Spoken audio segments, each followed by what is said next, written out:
जय श्री राधे। मैं गीता रानी। मेरे YouTube चैनल धार्मिक सोच में आपका स्वागत है। मैं उम्मीद करती हूँ आप सब ठीक होंगे। अगर आपको मेरी वीडियोस अच्छी लगे तो उन्हें लाइक और शेयर ज़रूर करें। अगर आपने मेरे चैनल को अभी तक सब्सक्राइब नहीं किया तो जल्दी से जाकर सब्सक्राइब करें और हाँ, बेल आइकन बटन दबाना ना भूलें। वीडियो शुरू करने से पहले जल्दी से जाकर कमेंट सेक्शन में राधे राधे ज़रूर लिखें। आज हम संकट चतुर्थी के बारे में बात करेंगे। हर महीने में 2 चतुर्थी आती हैं। कृष्ण पक्ष की चतुर्थी को संकट चतुर्थी कहते हैं और शुक्ल पक्ष की चतुर्थी को विनायक चतुर्थी कहते हैं। हर महीने की चतुर्थी का व्रत रखा जाता है, पर माघ मास की चतुर्थी का व्रत रखना अधिक शुभ माना जाता है। इसे तिल चौथ के नाम से भी जाना जाता है। इस साल 2021 में संकट चतुर्थी का व्रत 31 जनवरी दिन रविवार को है। चतुर्थी तिथि का आरंभ 31 जनवरी रात 8:45 पर होगा और समाप्त 1 फरवरी को शाम 6:24 पर होगा। चंद्र उदय 31 जनवरी रात 8:45 पर होगा। ये व्रत संतान की दीर्घायु व उन्नति के लिए माताएं रखती हैं। संकट चतुर्थी का व्रत करने से घर परिवार में आ रही विपदा दूर होती है। कई दिनों से रुके मांगलिक कार्य संपन्न होते हैं तथा भगवान श्री गणेश की असीम कृपा होती है। माह की किसी भी चतुर्थी के दिन भगवान श्री गणेश की पूजा के दौरान संकट गणेश चतुर्थी व्रत की कथा पढ़ना अथवा सुनना जरूरी होता है। इससे संबंधित 4 कथाएं प्रचलित हैं।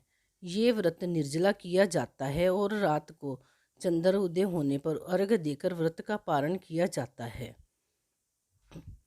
संकट चतुर्थी की पहली कथा पौराणिक एवं प्रचलित श्री गणेश कथा के अनुसार एक बार देवता कई विपदाओं में घिरे थे। तब वह मदद मांगने भगवान शिव के पास आए। उस समय शिव के साथ कार्तिकेय तथा गणेश भी बैठे थे।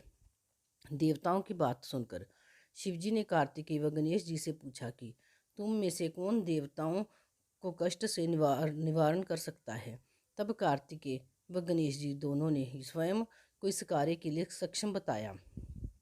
इस पर भगवान शिव ने दोनों की परीक्षा लेते हुए कहा कि तुम दोनों में से जो सबसे पहले पृथ्वी की परिक्रमा करके आएगा वही देवताओं की मदद करने जाएगा। भगवान शिव के मुख से ये वचन सुनते ही कार्तिकेय अपने वाहन मोर पर बैठकर पृथ्वी की परिक्रमा के लिए निकल गया। परंतु गणेश जी सोच में पड़ गए कि वे चूहे के ऊपर चढ़कर सारी पृथ्वी की परिक्रमा करेंगे तो इस कार्य में उन्हें बहुत समय लग जाएगा। तभी उन्हें एक उपाय सूझा।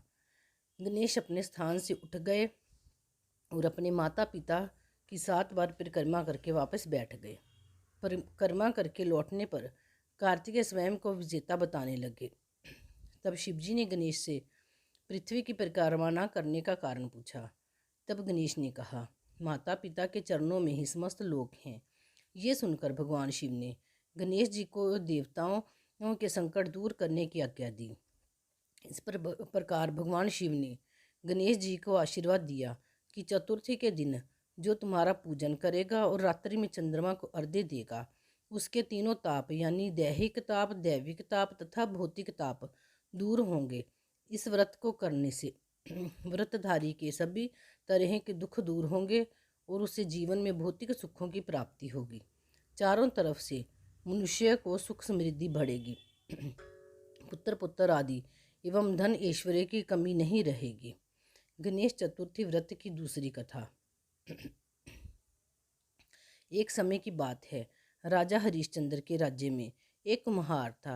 वह मिट्टी के बर्तन बनाता लेकिन वे कच्चे रह जाते थे।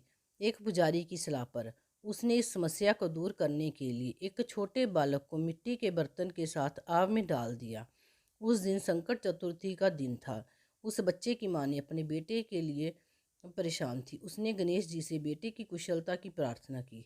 दूसरे दिन जब कुम्हार ने सुबह उठकर देखा तो आग में से उसके बर्तन तो पक गए थे लेकिन बच्चे का बाल बांका भी नहीं हुआ था। वह डर गया कि राजा के दरबार में जाकर सारी घटना बताई। इसके बाद राजा ने उस बच्चे और उसकी माँ को बुलवाया तो माँ ने सभी तरह के विघ्न को दूर करने वाली संकट चतुर्थी का वर्णन किया। इस घटना के बाद से महिलाएं संतान और परिवार के सौभाग्य के लिए संकट चौथ का व्रत करेंगी। तीसरी कथा। एक समय की बात है कि विष्णु भगवान का विवाह लक्ष्मी जी के साथ निश्चित हो गया। विवाह की तैयारी होने लगी। सभी देवताओं को निमंत्रण भेजे गए, परंतु गणेश जी को निमंत्रण नहीं दिया। कारण जो भी रहा हो, अब भगवान विष्णु की बारात जाने का समय आ गया। सभी देवता अपनी पत्नियों के साथ विवाह समारोह में आए। उन सबने देखा कि गणेश जी कहीं दिखाई नहीं दे रहे हैं। तब वे आपस में चर्चा करने लगे कि क्या गणेश जी को न्याय नहीं न्योता है या स्वयं गणेश जी नहीं आए। सभी को इस बात पर आश्चर्य होने लगा। तभी सबने विचार किया कि विष्णु भगवान से ही इसका कारण पूछा जाए। विष्णु भगवान से पूछने पर उन्होंने कहा कि हमने गणेश जी के पिता भोलेनाथ महादेव को न्योता भेजा है। यदि गणेश जी अपने पिता के साथ आना चाहते हैं तो आ जाते, अलग से न्योता देने की कोई आवश्यकता नहीं थी। दूसरी बात यह है कि उनको 1.25 मन मूंग, 1.25 मन चावल, 1.25 मन घी और 1.25 मन लड्डू का भोजन दिन भर में चाहिए। यदि गणेश जी नहीं आएंगे तो कोई बात नहीं, दूसरे के घर जाकर इतना सारा खाना पीना अच्छा भी नहीं लगता। इतनी वार्ता कर ही रहे थे कि किसी एक ने सुझाव दिया, यदि गणेश जी आ भी जाएं तो उनको द्वारपाल बनाकर बैठा देंगे कि आप घर की याद रखना।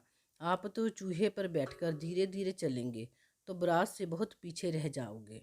ये सुझाव भी सबको पसंद आ गया, तो विष्णु भगवान ने भी अपनी सहमति दे दी। होना क्या था कि इतने में गणेश जी वहाँ आ पहुँचे और उन्हें समझा बुझाकर घर की रखवाली करने बैठा दिया। बारात चल दी। तब नारद जी ने देखा कि गणेश जी तो दरवाजे पर ही बैठे हुए हैं, तो वे गणेश जी के पास गए और रुकने का कारण पूछा। गणेश जी कहने लगे कि विष्णु भगवान ने मेरा बहुत अपमान किया है। नारद जी ने कहा कि आप अपनी मूषक सेना को आगे भेज दो, तो वे रास्ता खोद देगी, जिससे उनके वाहन धरती में धंस जाएंगे। तब आपको सम्मानपूर्वक बुलाना पड़ेगा। अब तो गणेश जी ने अपनी मूषक सेना जल्दी से आगे भेज दी और सेना ने जमीन पोली कर दी। जब रात वहाँ से निकली तो रथों के पहिए धरती में धंस गए। लाख कोशिशें करी परंतु पहिए नहीं निकले। सभी ने अपने अपने उपाय किए परंतु पहिए नहीं तो निकले, बल्कि जगह जगह से टूट गए। किसी की समझ में नहीं आ रहा था कि अब क्या किया जाए।